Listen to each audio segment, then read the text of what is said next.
time. To advertise, contact us on 225-8465 or 226-7455 or email us at kaieteurradioads@gmail.com. You can even visit our office at 24 Saffron Street, Charlestown, Georgetown. Kaieteur Radio, covering you from coast to coast. This is the news on top of the hour. Live from our studio in Georgetown. Kaieteur Radio, 99.1 FM.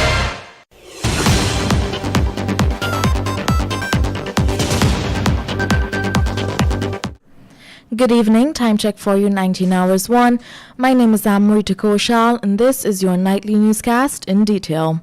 Given its positive findings of hydrocarbons at the Kaieteur well in the Quarantine block, CGX Energy Incorporated told the market last month that it would seek to explore more of the opportunities in that offshore concession instead of going through with commitments this year on its other two blocks, Demerara and Berbice.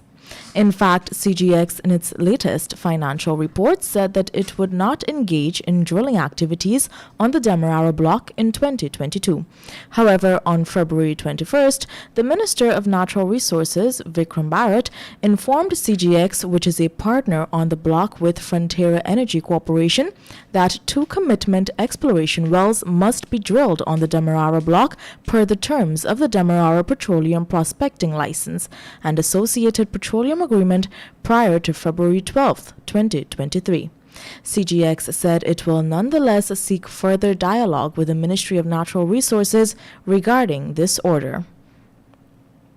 In other stories, we now tell you Kaieteur has confirmed that the Iflit sugar factory is presently out of operation due to a mechanical failure of its number 1 mill gearbox. In a statement on Monday, the Sugar Corporation said the factory went down on Saturday. It added that immediately after the mechanical problem was detected, the technical team kicked into action and had the required repairs commence at a fabrication workshop. The corporation added that its experts are testing the cane every day to determine the purity level, which will help to make production decisions. Kaieteur last year produced less sugar when compared with 2020. Despite the significant shortfall, the corporation had said it met all the needs of the local market for 2021. It was explained that the shortfall was a result of the loss of some 35% of the standing cane during the second crop of 2021 due to flooding. On that note, we now tell you President Mohammed Irfan Ali believes that if he was running a private corporation, such as Kaieteur, he would have been given incentives and bonuses by its board of directors for scrapping a project like the $12.5 million Enmore packaging plant located on the east coast of Demerara and spending more money to build a new one at Albion, Berbice, Region 6.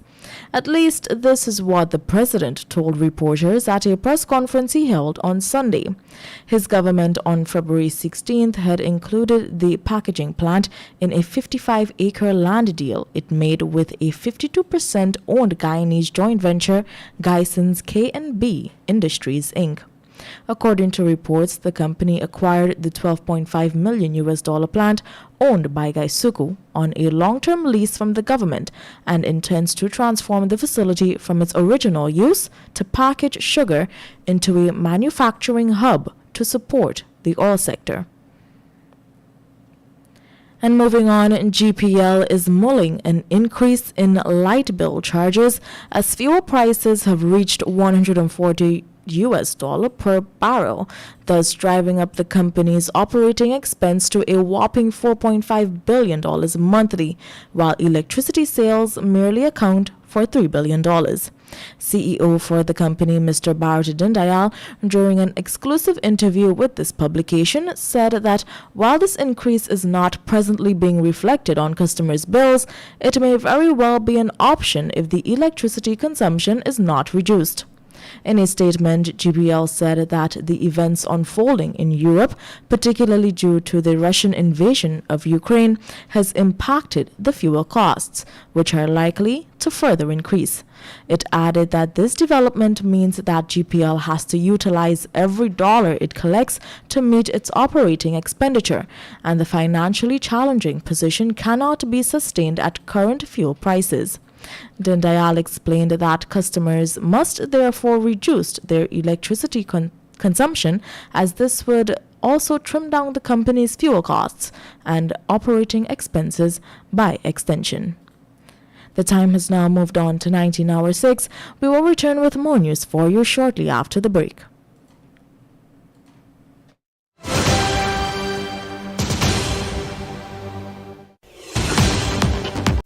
Nothing in life is free, but the My Digicel app is. You don't need to be on a data plan to use the app. You can conveniently chat with Ruby or an agent for help. Check your account balance, activate a Prime bundle, or gift it to a friend. Send credit. Check the Georgetown and Burpees Bridge schedules. Activate a roaming plan. Play Shake to Win for cool prizes. So don't worry about a data plan, buddy. Download the My Digicel app from the Google Play Store or the Apple App Store today. Digicel, better together.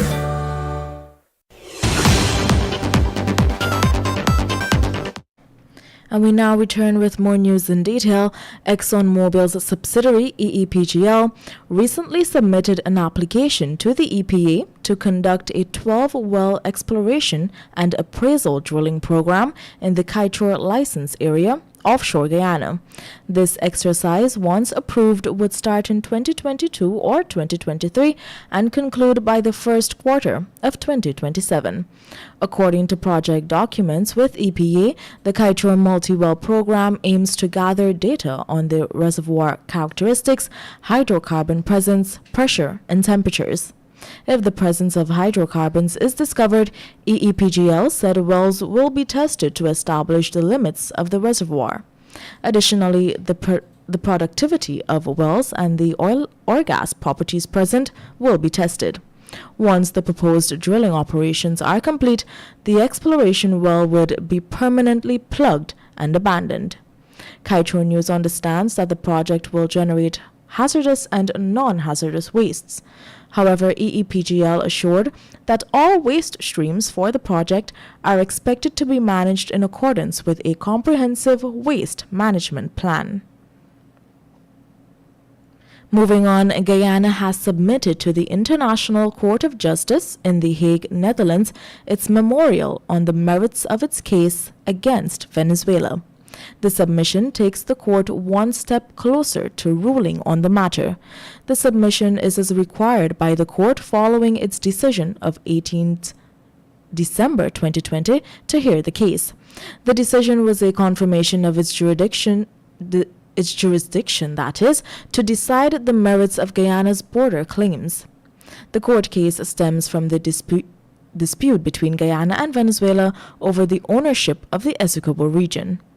And now finally we tell you, Digicel Guyana disclosed to members of the media that it is making a significant commitment to building Guyana as a digital hub with a $22.6 million spend on LTE networks, meaning countless opportunities for the empowerment of Guyanese due to the direct correlation between access to broadband internet and economic growth. On the heels of Digicel's successful relaunch across the globe as a digital operator, the company said it is now on a mission to ensure that everyone can benefit from being part of the digital economy. In fact, Digicel Guyana said its focus is on delivering the best customer experience by ensuring its networks are superior, while adding that there has been an emphasis on speed, quality, and coverage. With its overall population coverage in Guyana at 98%, Digicel said its LTE coverage is also industry-leading at 86% population coverage. The time has now moved on to 19 hours 10. My name is Amrita Koshal, and this was your nightly newscast.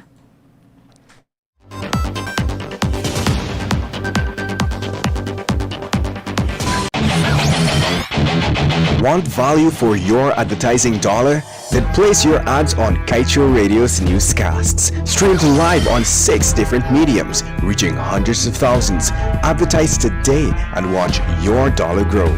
Call us on 225-8465 or 226-8210 today.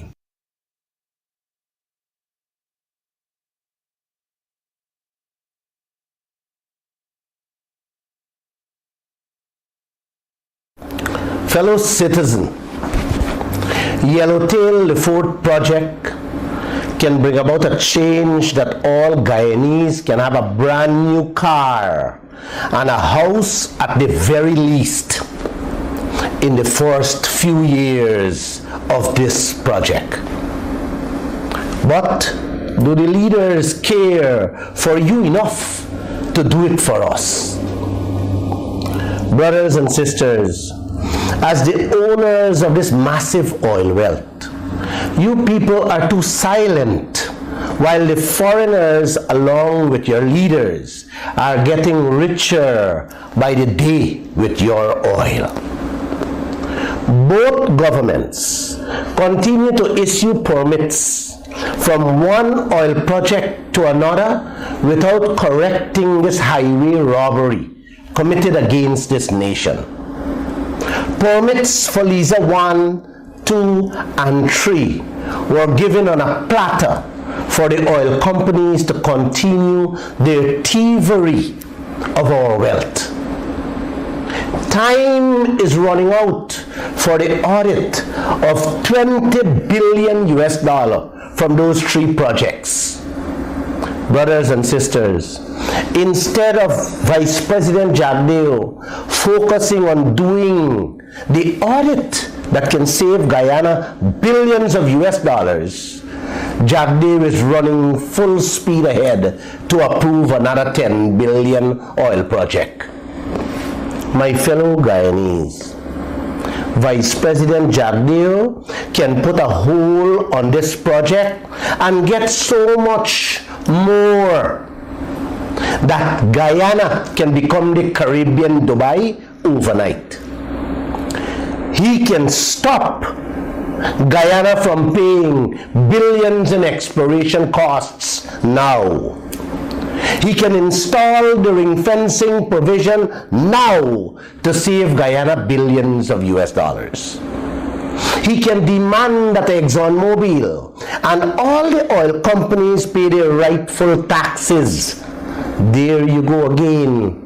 Guyana can save billions in American dollars. He should ensure the decommissioning fund be held by Guyana, in Guyana, and not by ExxonMobil. He can demand higher penalties for that flaring that is going on. Bharat Jagdeo, brothers and sisters, can remove all that high interest rates taken on loans by the oil companies to which me and you have to repay through our oil.